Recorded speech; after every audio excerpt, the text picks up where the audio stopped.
Hey guys, well, we've just finished making the show for the kids, and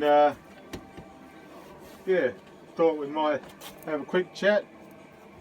Last night I slept from 12 till 6, and this morning when I woke up my phone was flat and I had no idea what time it was, but I felt awake. And it takes a while, as you know, for your phone to charge up, so I just put the kettle on and went outside, fed the cat, fed the dog. It was still dark, but that's what it's like these days, you know, the equinox and all that sort of stuff, which we might talk about one day. But anyway, yeah, so I got that organised, got dressed, had a big drink of water, and went to the toilet, came back, and my phone was alright. I reckon it would have been 10 minutes. Made my coffee and sat down here playing with Baxter, and I looked at my watch or my phone, and it was 4:30. So yeah, I was up. So I stayed up, and that's me so far. It's now a bit later. I'm not sure. I must remember to buy a clock and have it somewhere, but I use my phone all the time normally. This watch it's a Fitbit, so it just takes my blood pressure and what do you call it, heart rate. It doesn't do SpO2 or anything like that, or your blood sugar levels, but you don't really need to do that too much. But yeah, so that was my story this morning, and now I'm getting into my routine, which is basically I fed the dogs. So I've done that all pretty much. I'm ahead of myself by about 3 hours. So yeah, we're going to talk about COVID-19, and one of my colleagues at work has printed out, and I've been putting these around all the Waitaki area, and it's basically COVID-19 alert level 4 in Waitaki, and it tells you lots of stuff about what's going on in COVID-19 and how to deal with it. And basically I'll just run through some of the stuff if you're not too sure still. Pretty much I think everybody's slowly getting back or getting on the page, but everybody seems to me, by looking at the news, just taking it a little bit lightly and just pushing the little boundaries a little bit. So, well, not everybody, I mean, I think there's a certain few, a small percentage that are pushing the boundaries, and they need to self-isolate and, you know, realise there are essential services running. They can get things without having to touch people if they really think about it. So this is actually available on the waitaki.govt.nz website. It's a pandemic response page, and if you need anything, like, it's got essential services still running,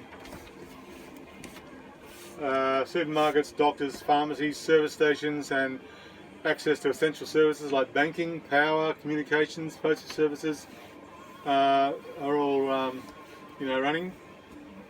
Talking about postal services and trucks, yesterday I was out and walking the dog, and I saw a truck, and I remembered a post on Facebook social media the other day, and it was like, you know, in the old days we used to do this, and that made the truckies really, you know, happy that they were being talked to, basically, and that meant basically blow your horn. They got these big air horns on the trucks, bah, bah. And so, you know, I started doing that, and one truckie did it to me yesterday, so it was pretty cool. Maybe not too much in the town here do it, maybe if you do it a little bit out of town, but hey, we're in different times, and you know, maybe that horn could be some sort of contact with the outside world for everybody when they're not even listening. So yeah, give the truckies a wave and a thumbs up, and all the essential services basically. The supermarkets are doing a fantastic job, you know, doctors, pharmacies, service stations, everywhere you go, show them some respect and give them a thumbs up if you can. Don't give them a cuddle. They won't like that very much. And yeah, be kind. That's another one we've got on here. Be kind. Check on the elderly and the vulnerable. We've got an old guy who's a great character. I have a chat to him down the road. His name's Jack. Just met him about a month ago, and he met Baxter once. And I don't know how old he is, but he's got to be up there. And he's all up there. He's just goes for his little walks around the forest. He's a great character. Had a chat to him, and I said to him that I go up the track up to the hill up there behind here, which is like the Red Tarn's equivalent in Mount Cook. Anyway, I walked up there. I was walking up there with Baxter, and he came again. I saw him again. He goes, "Oh, g'day, how's it going?" And he didn't remember my name. I don't think he remembered my name, but he remembered Baxter's name. He goes, "Hey, how's Baxter going?" And he was a good old character, really nice. And anyway, he said, I told him what I was doing. He goes, "Oh yeah, I built that track with a couple of mates a few years ago, and dug it up with hand and hoe and shovel and pick." And so I'm making a point. I've got a list of what I want to do, and if we get out of this situation, or if I can see him again, I want to ask him about some stories in the old days and just get some history, because those fellas, they have got some stories up here. I know for a fact. I've talked to some old timers in Mount Cook, and man, there's some awesome stuff coming out of their head about the old days. And yeah, so if I can get into his house one day, if this all stops, I bet you he's got some memorabilia that would suggest likewise as well. But anyway, so give the elderly a bit of a thumbs up as well. Take it out of them. They're quite vulnerable in this situation. And yeah, so all playgrounds are closed, cultural facilities closed, Waitaki Aquatic Centre is closed. So I guess that's just in most places, pretty much in the world really. Libraries are closed, but you can still go to online and get books and stuff, because very important for kids and adults to keep your mind stimulated and read.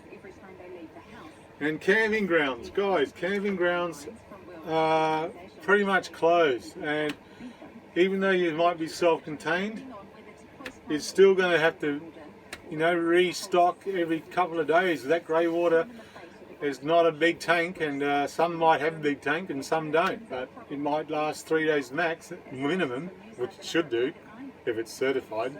That's the new laws now.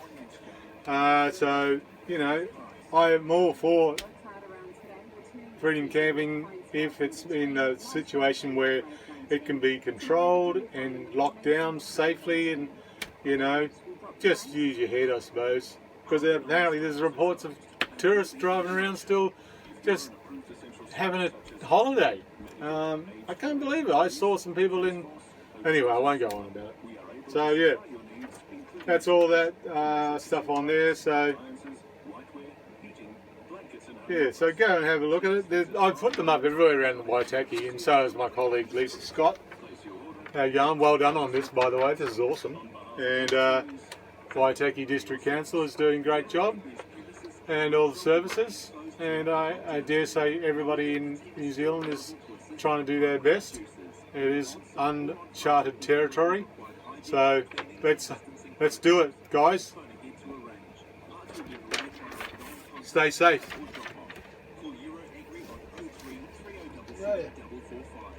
Good on you.